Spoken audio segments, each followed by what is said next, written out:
Have you ever thought to yourself, what's the weirdest game out there? No, neither have I. Hey guys, my name is Batman, and today I'm on a journey to find the strangest games on PlayStation Premium. And today, I think I found my first one. With hundreds of games to choose from, I decided to make my search easier by starting off with the last letter of the alphabet and work my way to the beginning, playing one game I thought was the strangest or weirdest from each letter. With only 5 games to choose from, those being Zombie Tycoon 2, Zombie Army 4, which is a good game, Zombie, a game that was originally for the Wii U, Zen Pinball 2, and Zack Hero, I decided today's game would be Zombie Tycoon 2, Brainoff's Revenge. I never played the first one, so I didn't know what to expect. I did a quick search on Google and despite not so good reviews, jumped right into the game. Since this game came out in 2013 for the PlayStation 3, there is no option to download the game, only stream it, which tends to lead to laggy gameplay. Immediately after pressing the start button, I noticed the lag from the controller just by going up and down in the menu, but we have a mission to accomplish of finding the weirdest game out there. After a short cutscene, we're introduced to who I thought was Brainoff, but turns out to be Orville Tycoon, one of the 2 main protagonists. How do I know that if I've never played the game? Google. We are now thrown into a short tutorial, learning the controls and abilities at my disposal. Of course, with any new game, I was completely lost and had no idea what I was doing. Now, I have to say, this game is really out of my preference when it comes to the genre. I've never been into real-time strategy games, or strategy games at all for that matter, so it took some adjusting and getting used to. Also, being a PlayStation 3 game, the graphics weren't helping much, but it wasn't all that bad. At least the game is straightforward. The game is divided into levels, or chapters. You start each level with a small amount of units, or zombies, at your control.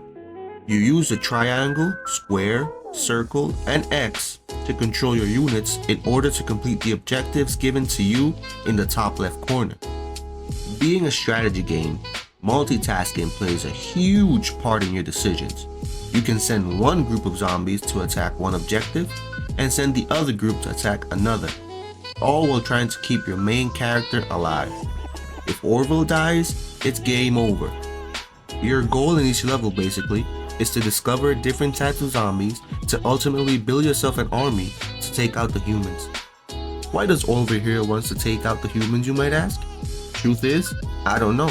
Never played the first one, so he must have a good reason, right? Right? As you progress through the story, you get to capture different types of buildings to get different types of zombies. There are regular houses that you can take over, which spawns regular zombies over time. And then there's special buildings that after you've captured them, you can send up to 5 of your zombies into them, and after a few seconds, they come out as special zombies. A few of them being engineer zombies, samurai zombies, cleaners, and scouts, all of them with unique abilities essential to completing your objectives. After I got comfortable with the game and knew what I was doing, I completed the tutorial and got introduced to a new cutscene.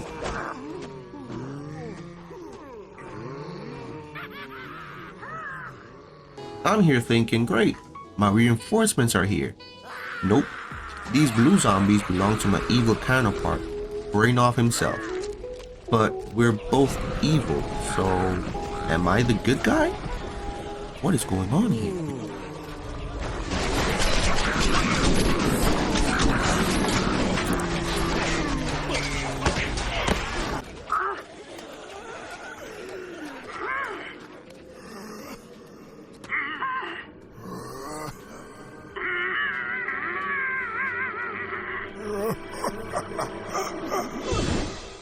After getting hit on by Brainoff, the first level has me recruiting wandering zombies with the goal of retrieving parts to fix up a camper.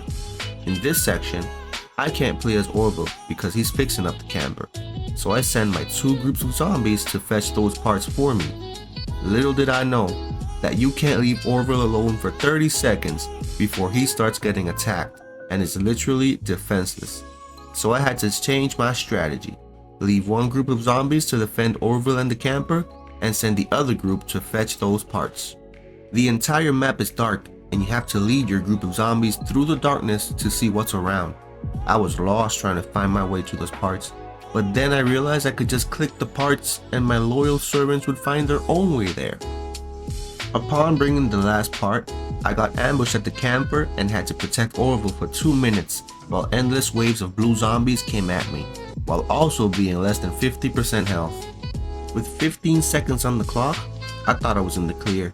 I was almost out for the count when I saw a horde come from all sides. Then, with 2 seconds on the clock, Orville came in clutch and went ham on these guys. Look at this.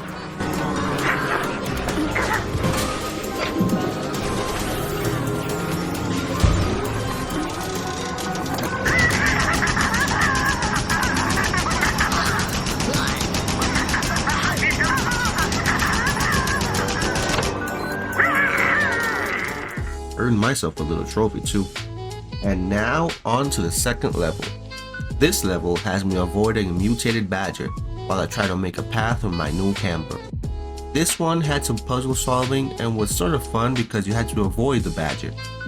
At one point the badger corners Orville and you get to control this walking PC robot thingy that you have to walk over to Orville to protect him. In the end, you use a crane to catch the badger and that's the end of that level.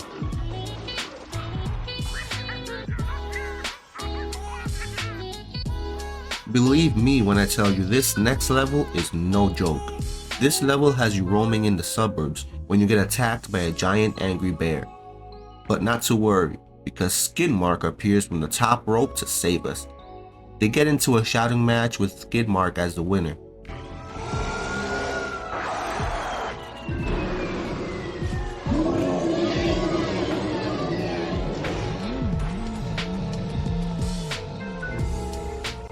Your objective now is to follow that bear and take him down. In this level, things get serious as you get bombarded by blue zombies and humans while you try to take over the enemy buildings. The hard part is that every 3 minutes or so, you get hordes of zombies attacking you and capturing back the buildings that you took from them. This level was beating the shit out of me. After a few game overs, I had to change my strategy.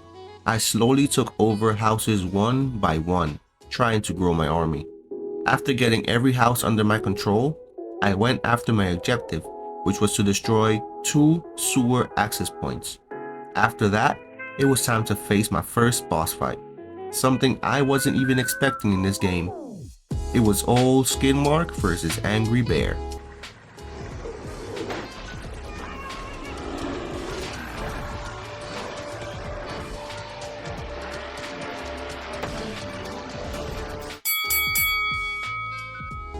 The objective here is to headbutt the platform where the bear is standing on, make him lose balance, then chomp on him a few times, and evade the bear traps that get scattered onto the arena.